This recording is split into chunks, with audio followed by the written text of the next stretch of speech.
gusto verles a cada uno nuevamente aquí en la casa de Dios. Un viernes más, ¿verdad? Que por la gracia y la misericordia de Dios podemos venir y bueno, aún juntos aquí, adorar al Señor y pues recibir la palabra también, porque también es parte de nuestra adoración. Es el tiempo que ya dispusimos en nuestro corazón, como decía Eusebio, para que Dios hable en nuestras vidas. Y bueno, creo que este año 2020 ha sido un año que va a ser inolvidable para todos, ¿no? Que esta pandemia sin duda ha venido a causar muchas muertes, pero también ha venido a cambiar nuestro estilo de vida, así como lo conocíamos y como lo teníamos ya acostumbrado. Nuestra vida ha cambiado para muchos dolorosamente, han perdido seres queridos, otros nos hemos visto afectados en nuestros trabajos, la vida escolar, los papás, las mamás, ahí hemos tenido un reto con las escuelas. Ahora nuestros hijos acostumbrados de que un maestro les enseñara ahí, pues ahorita están delante de las computadoras que prácticamente están haciendo ese trabajo de enseñar, ¿no?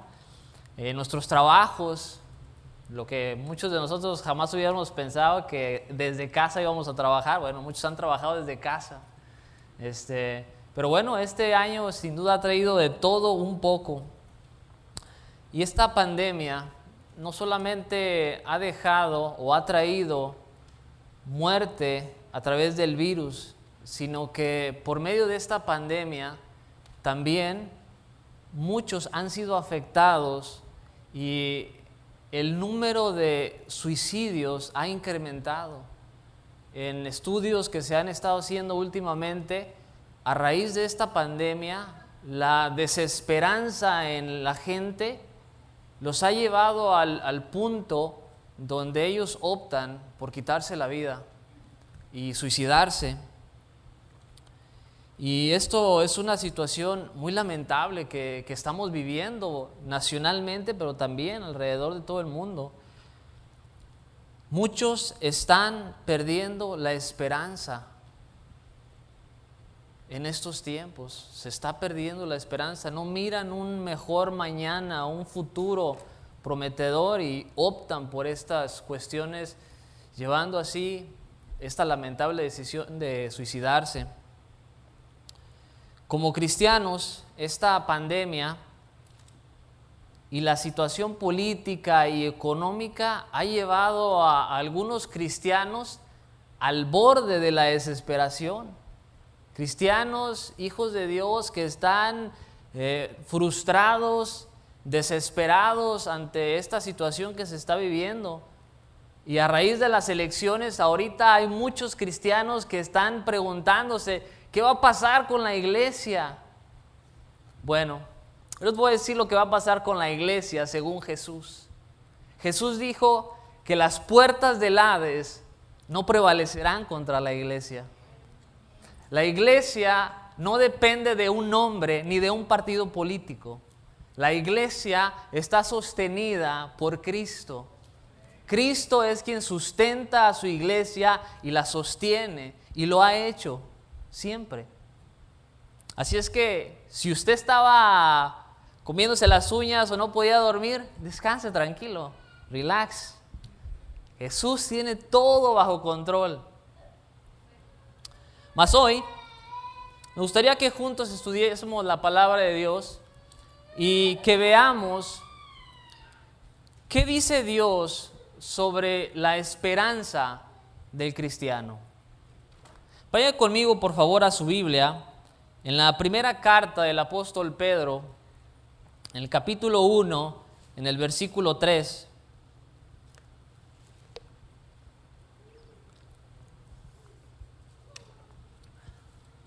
Dice: bendito el Dios y Padre de nuestro Señor Jesucristo, que según su grande misericordia nos hizo renacer para una esperanza viva por la resurrección de Jesucristo de los muertos, para una herencia incorruptible, incontaminada e inmarcesible, reservada en los cielos para vosotros, que sois guardados por el poder de Dios mediante la fe, para alcanzar la salvación que está preparada para ser manifestada en el tiempo postrero. Cuando hablamos de la esperanza, el mundo tiene un concepto que es muy distinto al que nosotros los cristianos tenemos. Para el mundo, la esperanza es un sentimiento de expectación, un deseo de que algo suceda. Es la expectativa de un futuro distinto. Por lo regular se tiene el deseo de que algo bueno suceda, se tiene la esperanza de que algo bueno suceda, ¿no? Y se utilizan expresiones como: tengo la esperanza de que un día yo tenga mi propio negocio, ¿no? Tengo la esperanza de que este hombre borracho un día deje de emborracharse, ya deje de tomar. Son expectativas, son deseos de un mejor mañana, lo podemos decir. Mas la esperanza del mundo o de las personas que no conocen a Cristo tiene su base y su fuerza en sus deseos propios, en lo que ellos desean. O sea que lo único que sostiene esta esperanza es su propio deseo de un mejor mañana. Es lo único que sostiene su esperanza. La esperanza es ese rayo de luz que impulsa a las personas a vivir, a continuar con su vida, a pesar de la oscura situación que las personas estén pasando. O sea, es ese rayito de luz que dicen: no, yo creo que puede mejorar. Y de hecho, la depresión golpea precisamente esto, la esperanza de las personas. La depresión oscurece la esperanza de las personas. Una persona en depresión no encuentra razón para continuar viviendo. Ha perdido la esperanza de un mejor futuro. Y este es el concepto que las personas tienen del mundo, de la esperanza. Es un deseo, una expectativa de un mañana mejor que depende del hombre, de mi esfuerzo o de la suerte. Y de hecho, psicológicamente, no es solo algo bueno el tener esperanza. Es algo necesario para el ser humano, la esperanza. Para el cristiano, la esperanza es también esa visión hacia el futuro, mas a través de diferentes lentes. Para nosotros, la esperanza es una expectativa segura de lo que Dios ha prometido, y su fuerza y su fundamento es la fidelidad de Dios. Esa es la esperanza del creyente. Nosotros no miramos a nuestro interior y formamos una imagen o una visión de nuestro futuro y ponemos esta visión, esta esperanza delante de nosotros y corremos tras ella. Nosotros miramos a la palabra de Dios y la ponemos delante de nosotros. Y son sus promesas a las que nosotros miramos y continuamos nuestra vida seguros de que lo que Dios dijo, así es. Y así sucederá.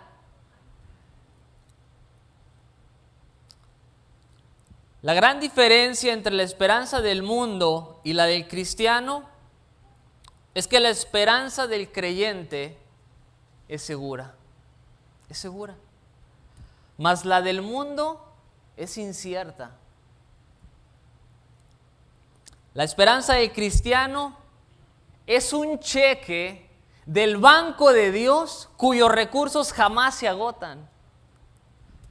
La esperanza del mundo es un cheque de esos contratistas fantasmas que va la persona con el cheque al banco y dice, ay, a ver si tiene, con una incertidumbre terrible. Ahora vamos a abrir el baúl, ese baúl celestial, y vamos a ver los tesoros que Dios ha preparado para nosotros y para todos aquellos que hemos rendido nuestra vida a Cristo. Vamos a ver esos tesoros de las promesas de Dios que Dios tiene preparadas para nosotros en la eternidad, pero también aquí en la tierra. En el primer versículo que leímos, si vuelve usted ahí al versículo 3, dice el apóstol Pedro: bendito el Dios y Padre de nuestro Señor Jesucristo, que según su grande misericordia nos hizo renacer para una esperanza viva por la resurrección de Jesucristo de los muertos. El apóstol Pedro inicia adorando a Dios, el autor de la vida, el autor de nuestra salvación. Y Pedro alaba al Dios y Padre de nuestro Señor Jesucristo por su inmensa misericordia para con nosotros, porque nos dio una nueva vida, porque nos dio una esperanza nueva, una esperanza viva, por medio de la resurrección de Jesucristo de entre los muertos. Dios nos hizo renacer para una esperanza viva por la resurrección de Jesucristo de los muertos. La resurrección de Jesucristo es la base justa de nuestra salvación y es el fundamento de nuestra esperanza.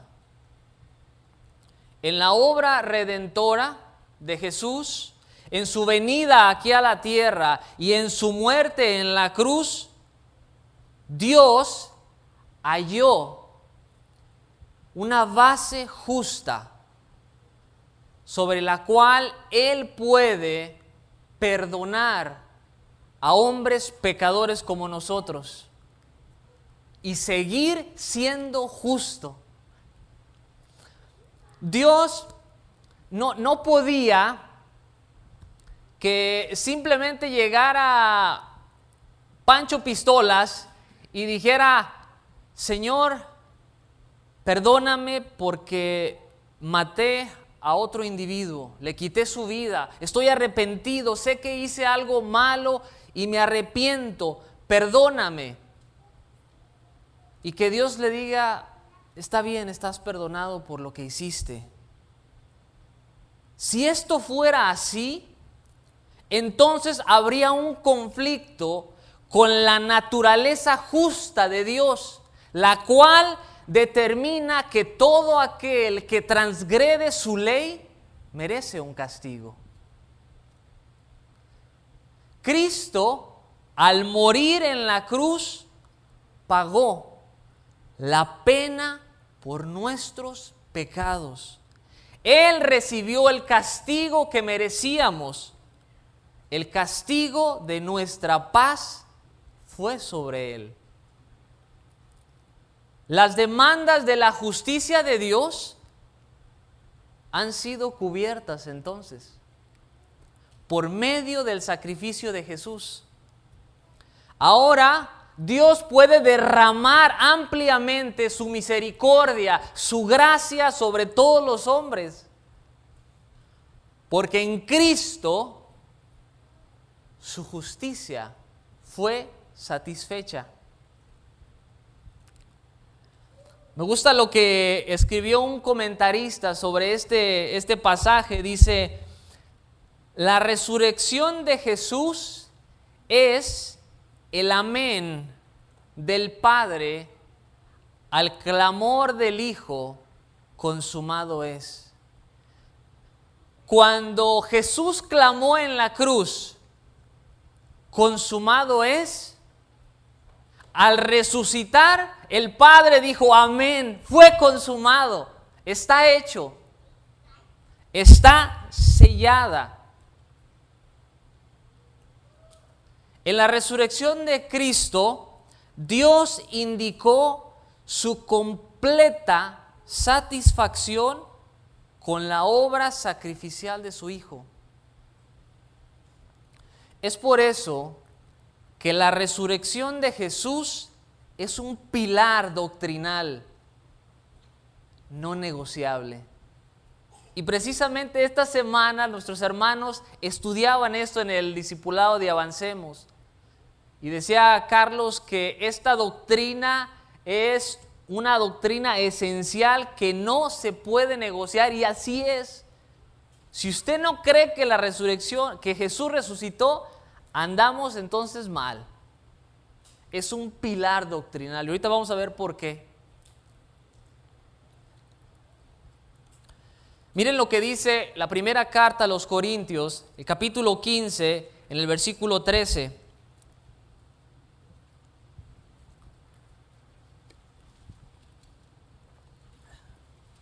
Porque si no hay resurrección de muertos, tampoco Cristo resucitó. Y si Cristo no resucitó, vana es entonces nuestra predicación, vana es también vuestra fe. Si Cristo no resucitó, aquí estamos perdiendo el tiempo, hermanos. Es lo que está diciendo el apóstol Pablo. Es tal el peso de esta doctrina, de esta enseñanza. Si Jesús solo hubiera muerto en la cruz, entonces nuestra fe sería vana. La resurrección es el sello de aprobación de Dios. En la resurrección de Jesús, nosotros, los que hemos creído en Él, recibimos esta esperanza viva que incluye una nueva vida aquí en la tierra y una vida en la eternidad con Cristo. O sea, nuestra resurrección futura. Para el mundo, la esperanza termina en la tumba. Ahí se acabó la esperanza. Para el cristiano empieza la mejor parte ahí. Ahí inicia lo mejor. En la resurrección de Jesús recibimos la promesa de que un día nosotros también vamos a resucitar con Él. Ya que Jesús es el primer fruto de los que resucitan. Miren lo que dice ahí mismo en el capítulo 15 de Corintios, en el versículo 20, dice: pero lo cierto es que Cristo sí resucitó de los muertos. Él es el primer fruto de una gran cosecha, el primero de todos los que murieron. Él es el primero que resucitó para no volver a morir. Todos los otros que han resucitado han vuelto a morir. Lázaro se volvió a morir. Todos los demás que a través de la historia en la Biblia tenemos relatado que resucitaron, volvieron a morir. Pero Cristo no. Él es el primero que se levantó de los muertos y está sentado en la diestra de Dios. Y Él está vivo. Nuestra resurrección es una promesa de Dios, en la cual nuestra esperanza fija sus ojos. El apóstol Pedro nos describe la naturaleza de esta esperanza celestial. Vamos allá al versículo 4 nuevamente de la primera carta de Pedro. Dice: para una herencia incorruptible, incontaminada e inmarcesible, reservada en los cielos para nosotros. En primer lugar, el apóstol Pedro describe esta esperanza que está en el futuro como una herencia. En el Antiguo Testamento, cuando se hablaba de una herencia, se hacía referencia hacia el pueblo de Dios, a Canaán, a la tierra prometida. La herencia es un bien material. Estamos hablando de muchas veces de tierras, propiedades o algo que nosotros recibimos de nuestros padres. Los que aquí quizás ya han recibido una herencia, pues quizás antes de recibirla,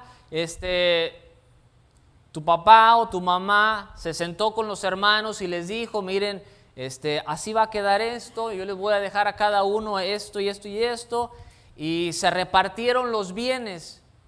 O quizás el papá o la mamá dejaron un testamento en el cual ahí estaba establecido qué iba a recibir cada uno de los hermanos, ¿no? Pero el apóstol Pedro usa esta palabra de herencia que tanto su audiencia en ese tiempo como nosotros hoy rápido captamos de qué está hablando. Cuando dice que es una herencia, rápido nosotros identificamos que esto es algo que nos heredan, que nos dan. Es algo especial que nos dan nuestros padres, algo que nosotros recibiremos en el futuro. Ahora vamos a empezar a ver cómo es esta herencia. En primer lugar, dice el apóstol Pedro que es una herencia incorruptible.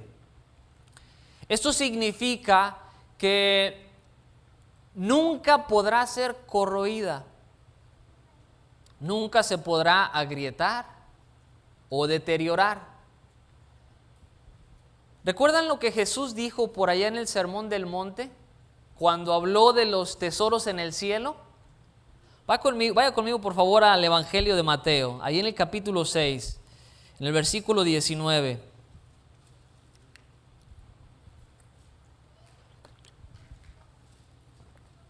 Dice: no os hagáis tesoros en la tierra, donde la polilla y el orín corrompen, y donde ladrones minan y hurtan, sino haceos tesoros en el cielo, donde ni la polilla ni el orín corrompen, y donde ladrones no minan ni hurtan. Aquí la palabra corromper habla de destruir, de desfigurar, de hacer desagradable. En el cielo nada se deteriora, en el cielo nada se desfigura, en el cielo nada se vuelve desagradable. Todo permanece en una perfección permanente. Recuerdo allá en el rancho grande, allá donde yo nací, había en la calle principal del ranchito ahí donde yo soy, una casa muy grande que cuando yo estaba chico pues la miraba y dije: wow, este casonón, ¿no? Es una casa bastante grande. Y pues la miraba uno y ahí estuvo la casa desde que yo tengo memoria. Nunca nadie vivió en esa casa. La persona era una persona de ahí del rancho, pero pasó toda su vida aquí en Estados Unidos. Él mandó construir ese enorme casonón y con el tiempo, pues ¿qué creen que pasó? La casa se empezó a deteriorar. Empezaron a salir las grietas, se empezó a despintar, las puertas y las ventanas también empezaron a despintarse. Pasó lo que el tiempo hace en esta tierra con las cosas. La deterioró. Nuestra herencia es incorruptible. No se puede desfigurar, no se puede corroer, ni tampoco se decae.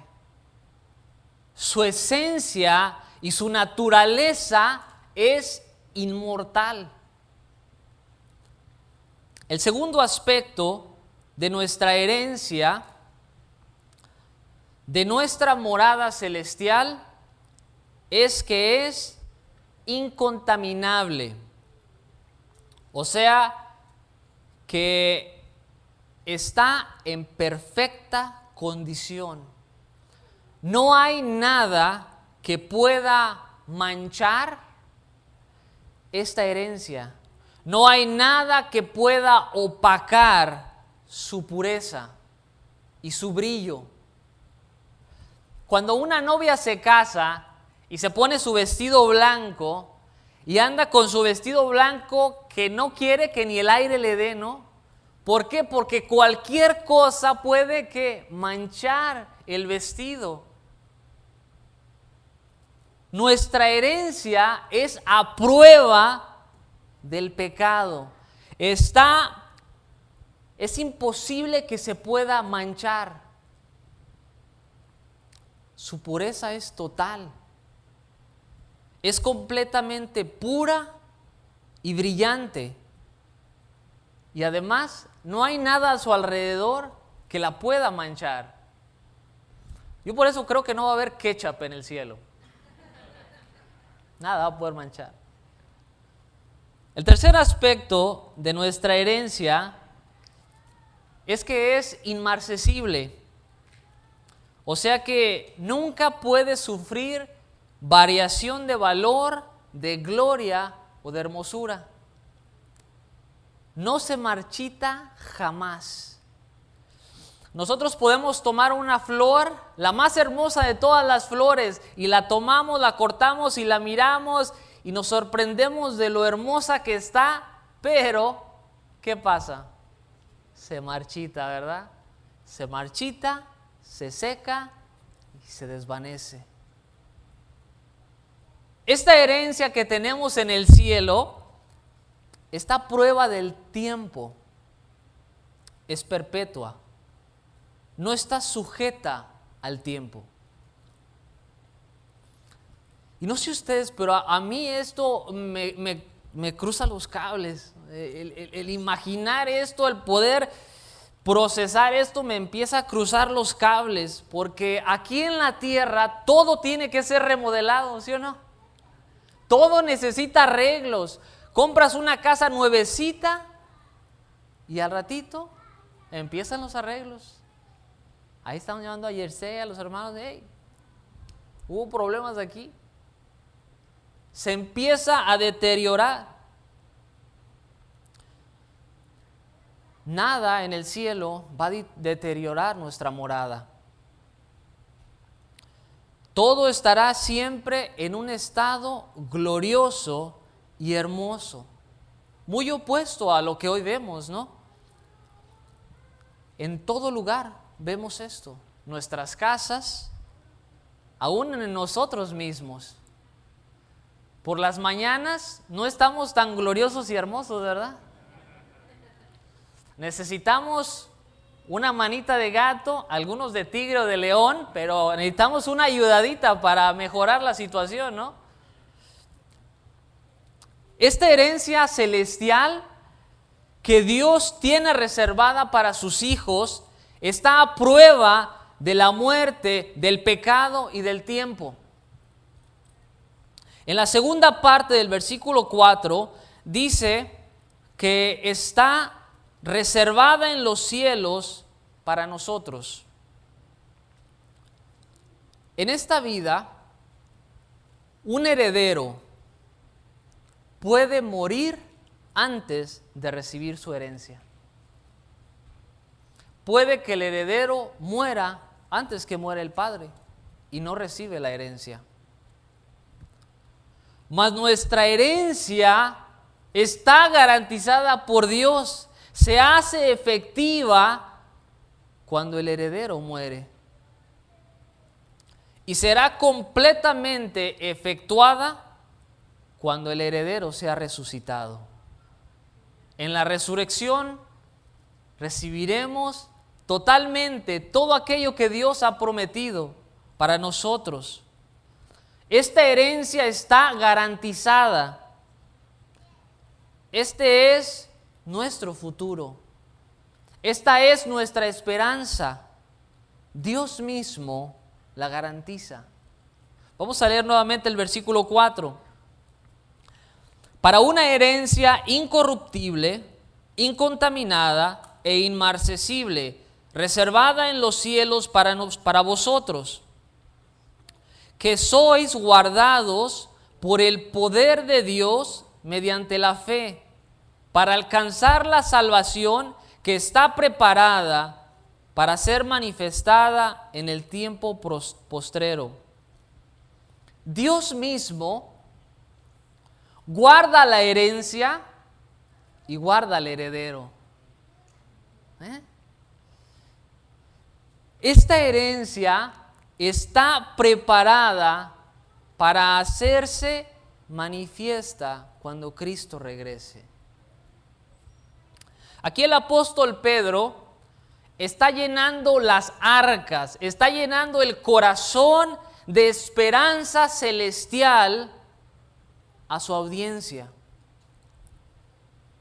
Por medio de la palabra de Dios, el apóstol Pedro ayuda para que los creyentes levanten sus ojos al cielo, a sus tesoros, aquello que Dios ha prometido, a esa herencia que Dios nos ha preparado a sus hijos, mostrándonos el futuro tan glorioso que nos espera. Dios nos está dando esta esperanza de un futuro maravilloso que nosotros tenemos por delante, aunque nuestro presente sea doloroso. Miren lo que dice el versículo 6.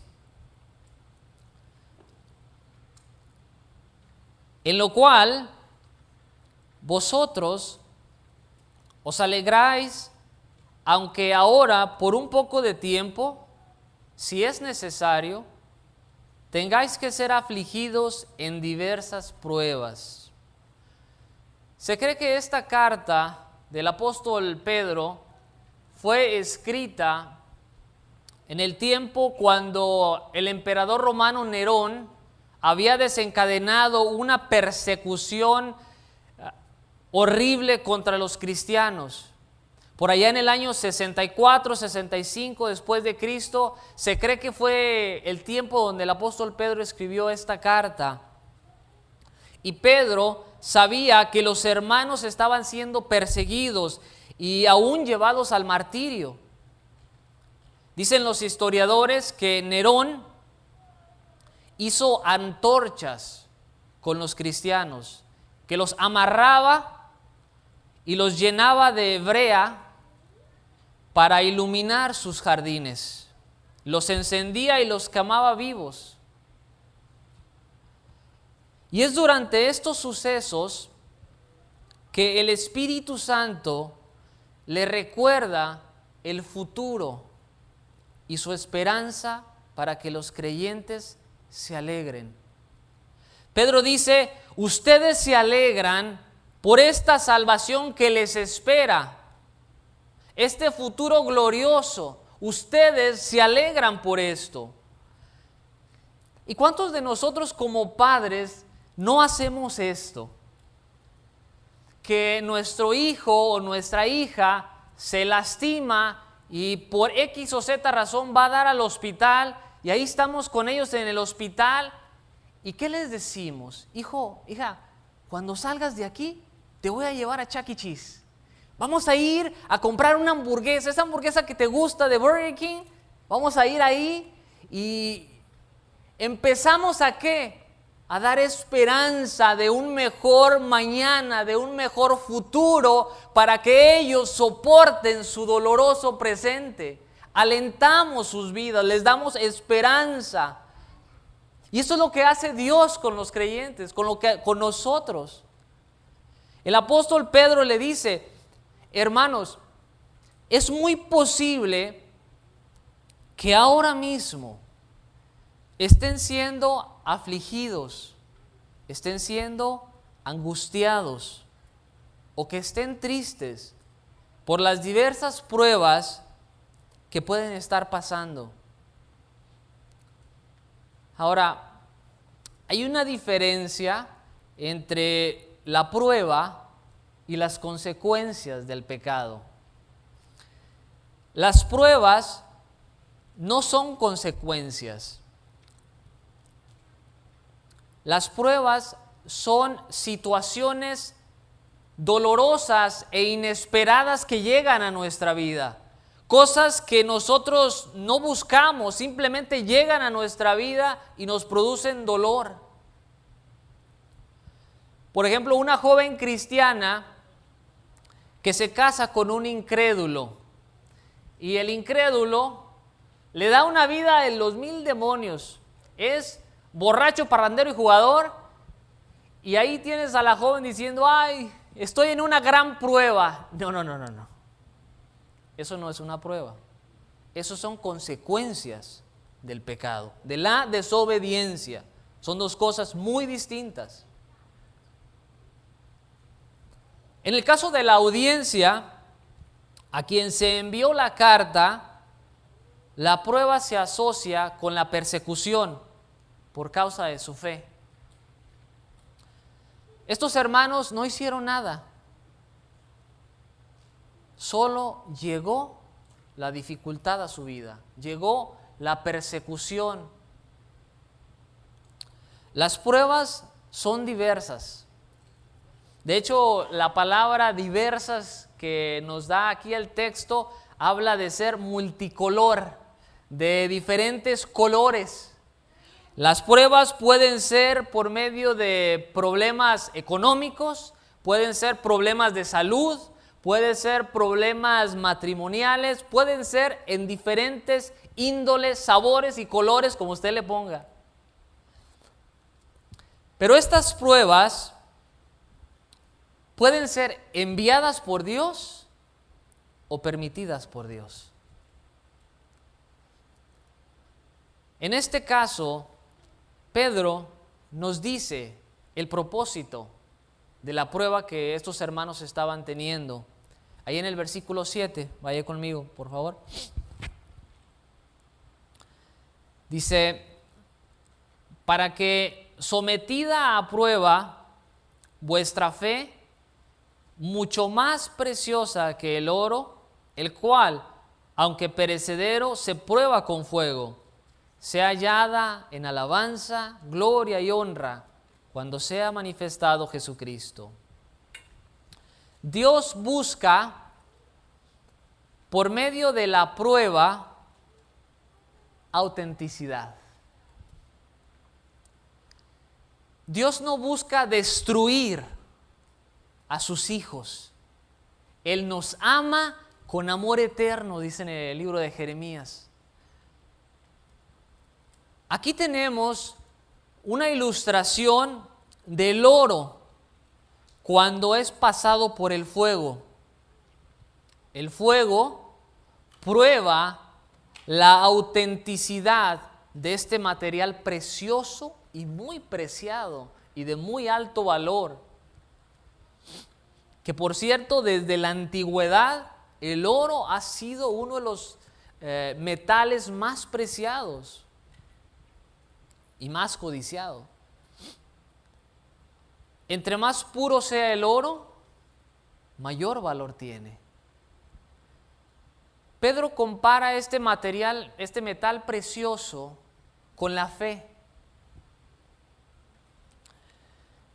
El oro es uno de los metales más maleables que existen. El oro se le puede dar la forma que quiera. una vez que pasa por el fuego. Y así es con nuestra fe. Por medio de la aflicción que Dios permite en nuestra vida, nos da la forma que Él quiere. La fe que es genuina se derrite como el oro. Cuando viene el calor de la aflicción, entra en el molde de Cristo. La fe que es genuina. El oro, a diferencia de la fe, aunque es precioso y muy duradero, sí puede ser destruido. Mas una fe que es genuina no puede ser destruida. No puede. La fe genuina se alimenta del fuego. Entre más calor y más dolor, se aferra a Cristo más. Entre más aflicción, más abraza las promesas de Dios. La fe genuina es indestructible.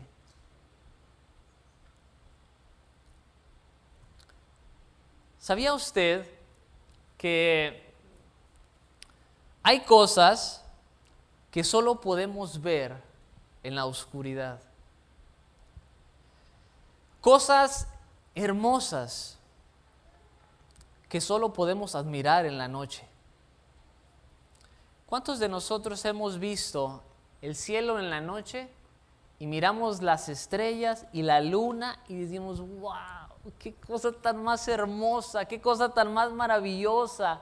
Aquí en la ciudad no se ve mucho, pero cuando sale uno para las afueras, dice uno, wow, yo nunca había visto tantas estrellas en el cielo.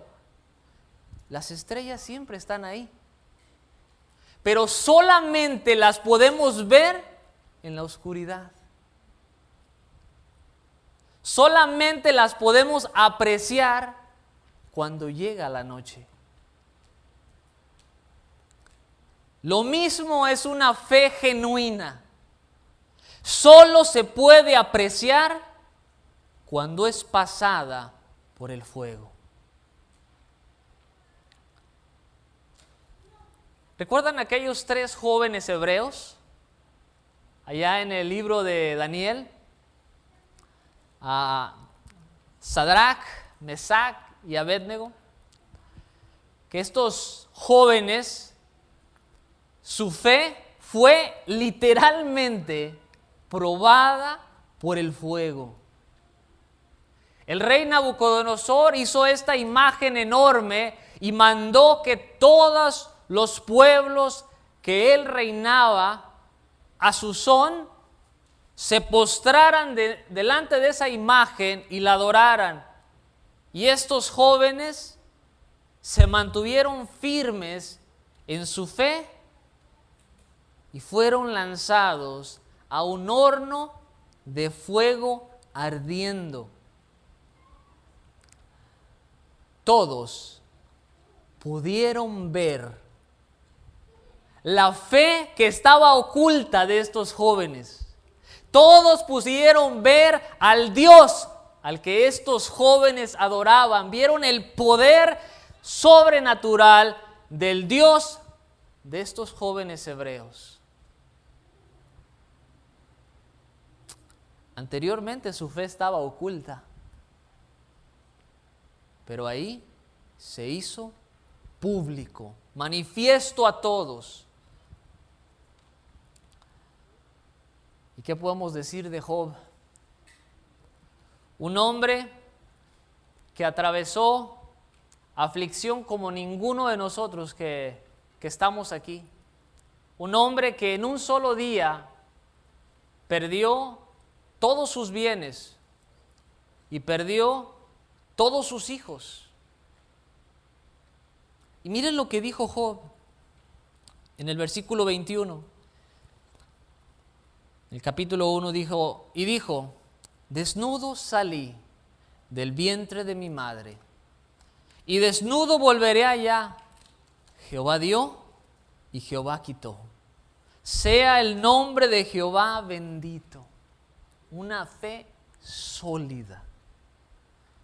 Después dijo, he aquí, aunque me matare, en él esperaré. Un hombre con una fe sólida, una fe genuina, a prueba de fuego.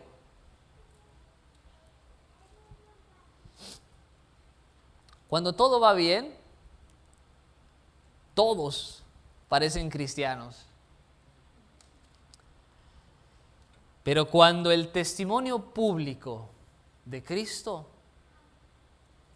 va a traer sufrimiento y persecución, entonces ahí los simpatizantes se desaparecen. Todos aquellos que solo simpatizaban se van. Cuando en el trabajo todos transean y viene una tipa que participes de la tranza y tú sabes que si no bailas a ese mismo son, no te va a ir bien. Ahí la fe está siendo probada. Dios busca autenticidad.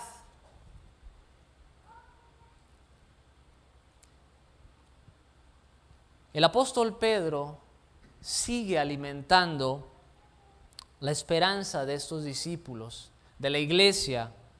Y vamos nuevamente al versículo 7.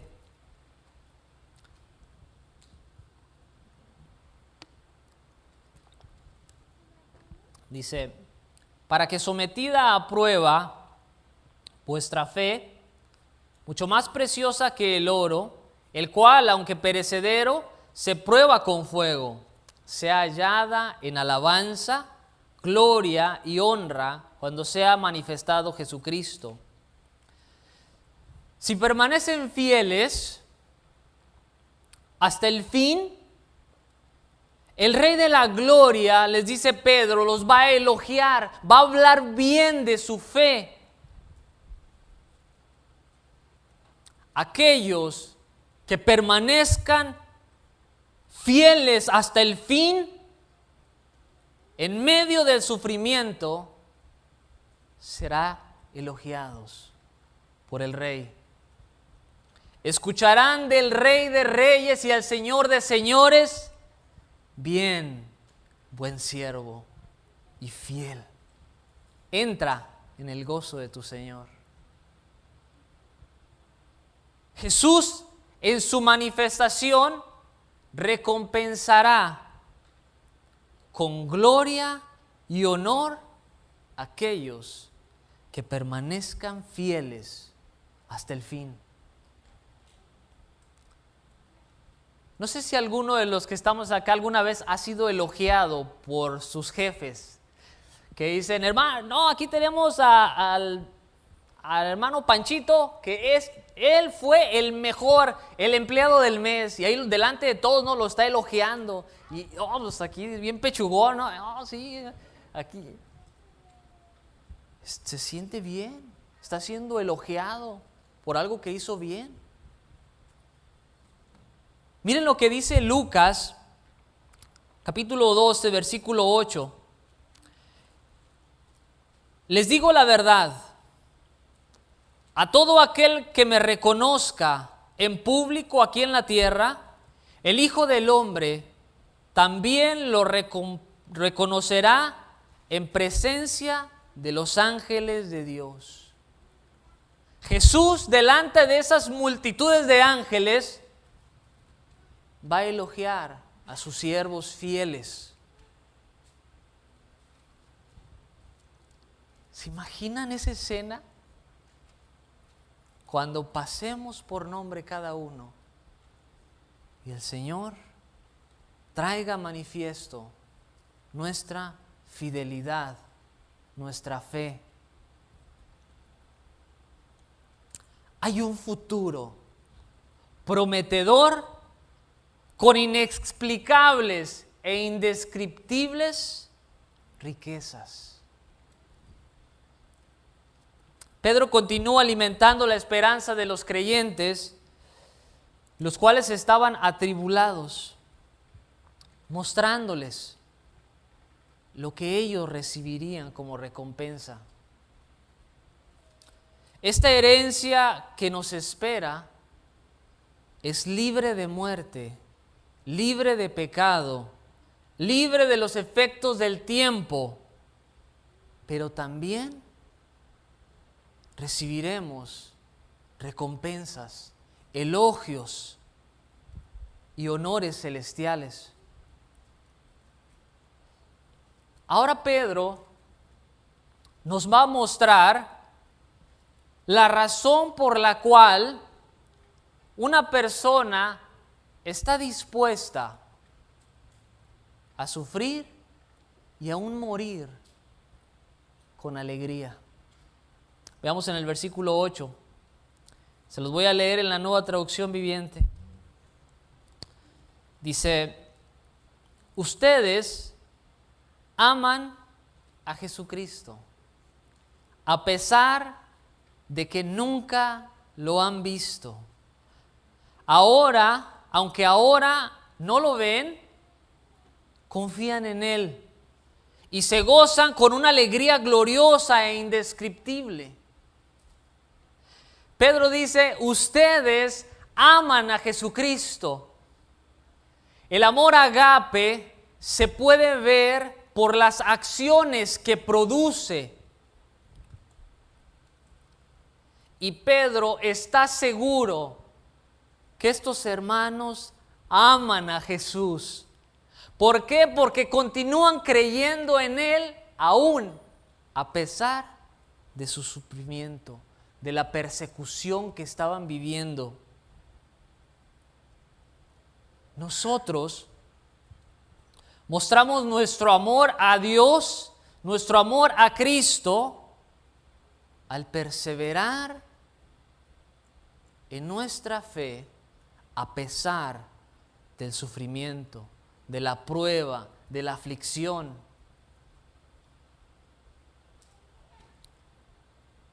En la segunda parte del versículo 8 dice: aunque ahora no lo ven, confían en Él. Me pregunto si quizás Pedro recordó aquel episodio cuando Tomás fue reprendido por Jesús por falta de fe. Allá en el Evangelio de Juan, en el capítulo 20, en el versículo 29, Jesús le dijo: porque me has visto, Tomás, creíste. Bienaventurados los que no vieron y creyeron.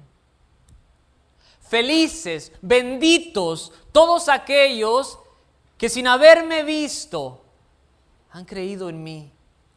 Y todos los que estamos aquí somos los que hemos creído en Cristo, somos esos bienaventurados, esos benditos, esos alegres, porque ninguno hemos visto a Cristo y creemos en Él y lo amamos.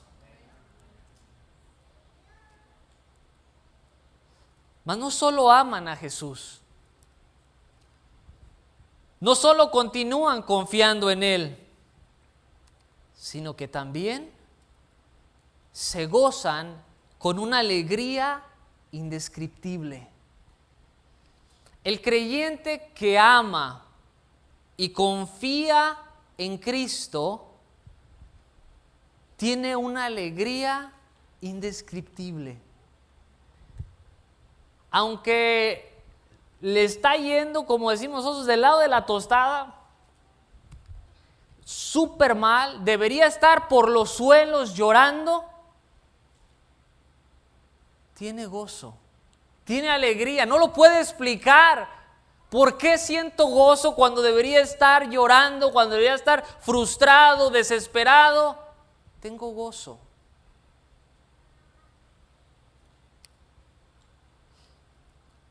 El creyente que vive con la expectativa gloriosa de ver a su Redentor cara a cara, se mantiene alegre. Tiene un gozo en su corazón permanente. Tiene una esperanza viva de su futuro. Se goza al pensar que algún día verá aquel que resplandece como el sol, aquel que está sentado a la diestra de la majestad, aquel que se viste de gloria y de honra. Y cuando aumenta el peso de la aflicción, más intensamente mira a su Salvador y más intensa está su expectativa de ver a su Rey. Y puede cantar como cantamos nosotros. Te veré en la hermosura de tu santidad. En tu presencia quiero estar y verte cara a cara. Su esperanza está fija en la persona de Jesucristo. Aunque Dios le ha prometido una herencia celestial, el creyente mantiene su esperanza fija en aquel que murió por sus pecados y anhela el postrarse ante sus pies y adorarlo y verlo cara a cara y decirle: Señor, he esperado tanto este momento. Esta es la esperanza gloriosa, la cual arde en el corazón del cristiano, la cual se intensifica con la prueba.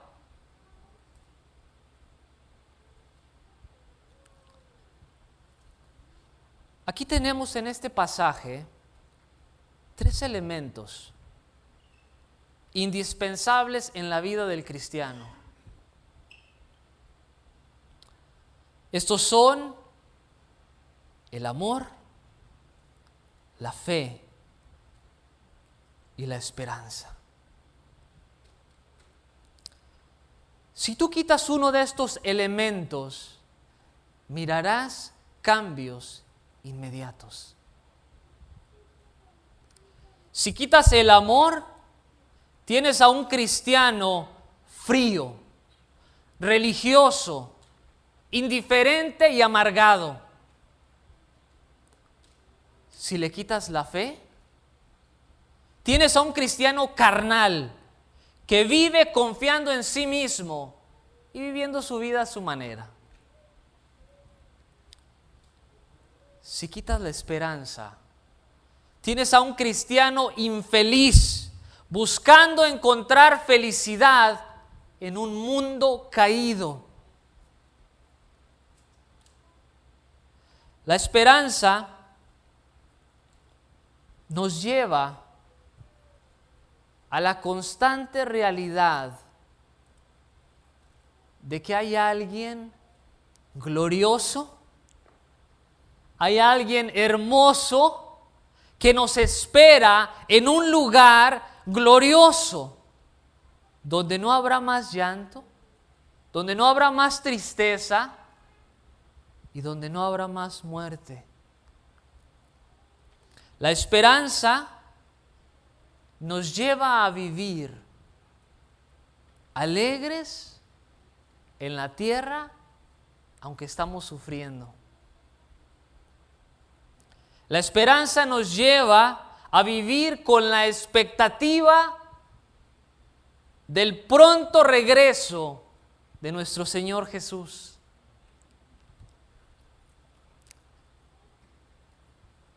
Y si el Señor ha permitido que hoy tú estés en una prueba y estás siendo pasado por el fuego, sé fiel a Cristo hasta el final. Alégrate porque esta tribulación es leve y momentánea. Miren lo que dice el apóstol Pablo en la segunda carta a los Corintios, en el capítulo 4.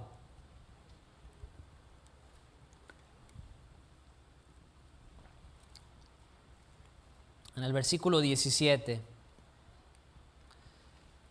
Porque esta leve tribulación momentánea produce en nosotros un cada vez más excelente y eterno peso de gloria.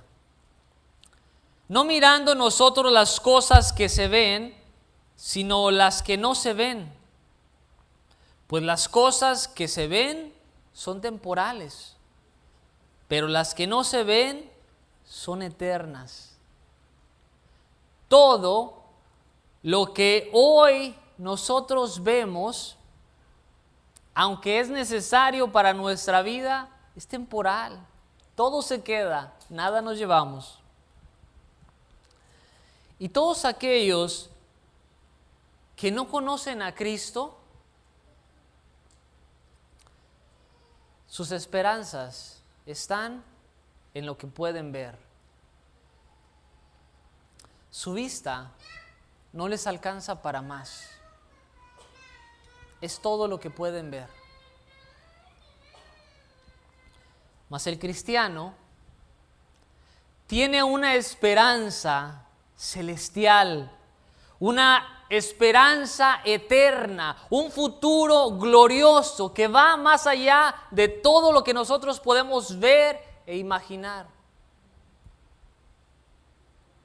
Y si bien trabajamos y estudiamos para tener un mejor trabajo, una mejor vida, nuestra esperanza está en lo celestial. El tener nuestra esperanza fija en lo celestial nos librará de las avaricias y de todas estas cosas que hemos estado viendo los domingos. Porque nuestro corazón está puesto en el cielo mientras caminamos aquí en la tierra. Si tú te encuentras en el calor de la prueba y parece que en vez de mejorar, se está intensificando, levanta tus ojos. Alienta tu alma con la esperanza de que pronto verás a tu Rey. De que pronto Cristo viene. Y si la aflicción continúa, que tus ojos estén fijos en ese glorioso momento en el cual Cristo enjugará toda lágrima, en el cual nuestro Redentor nos recibirá en gloria y nos dará amplia bienvenida a la gloriosa mansión, al glorioso lugar que Él ha preparado para nosotros en el cielo. Esta, mis amados hermanos, es la esperanza del cristiano. Es un futuro glorioso, un futuro seguro. Cristo es nuestra esperanza. Cristo es nuestro futuro. El cielo es nuestra herencia. ¡Qué Dios tan maravilloso! Vamos a orar y dar gracias a Dios.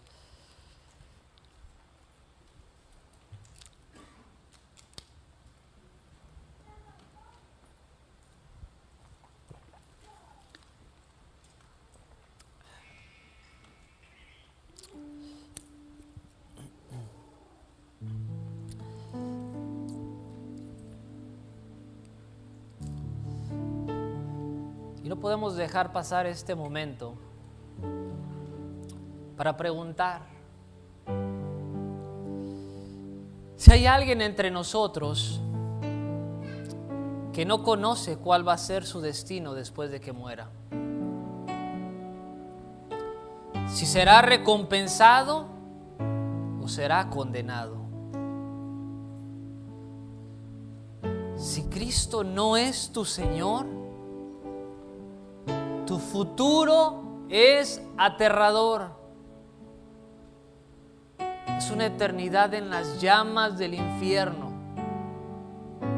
separado de Dios por siempre. Pero no tienes que ir ahí.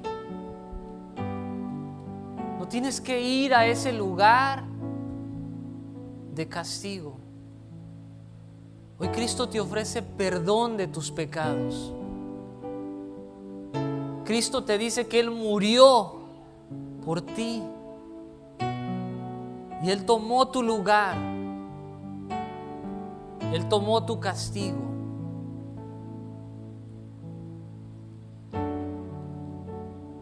El Señor te llama a que te arrepientas de todos tus pecados y le recibas como tu Señor, como tu Salvador. Y Él promete darte vida eterna.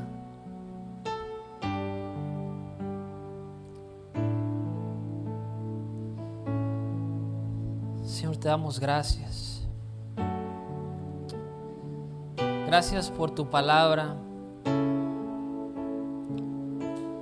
Gracias por esta esperanza viva que tenemos en Cristo. Gracias por tus promesas, las cuales son seguras, son sí y amén. Señor, hoy oramos por aquellos hermanos que están en medio del fuego de la prueba. Rogamos para que su fe no falte, Señor. Para que ellos permanezcan fieles a ti hasta el final. Que en medio de la aflicción se aferren a ti cada día más. Señor, sabemos que tú tienes cuidado de nosotros. Padre, gracias. Gracias por estas promesas de un futuro glorioso. Gracias porque un día te veremos y seremos como tú. Nos darás un cuerpo nuevo para vivir contigo por toda la eternidad. Gracias, Padre, por alentar el corazón de tu pueblo y levantar nuestros ojos a ti. Tú eres nuestra porción en la tierra de los vivientes, Jesús. Tú eres nuestra esperanza y nuestra fortaleza. A ti, Señor, rendimos toda honra, todo honor y todo homenaje. A ti, Cordero de la Gloria, te damos gracias. Gracias, Padre. En el nombre de Jesús. Amén. Dios les bendiga, hermanos.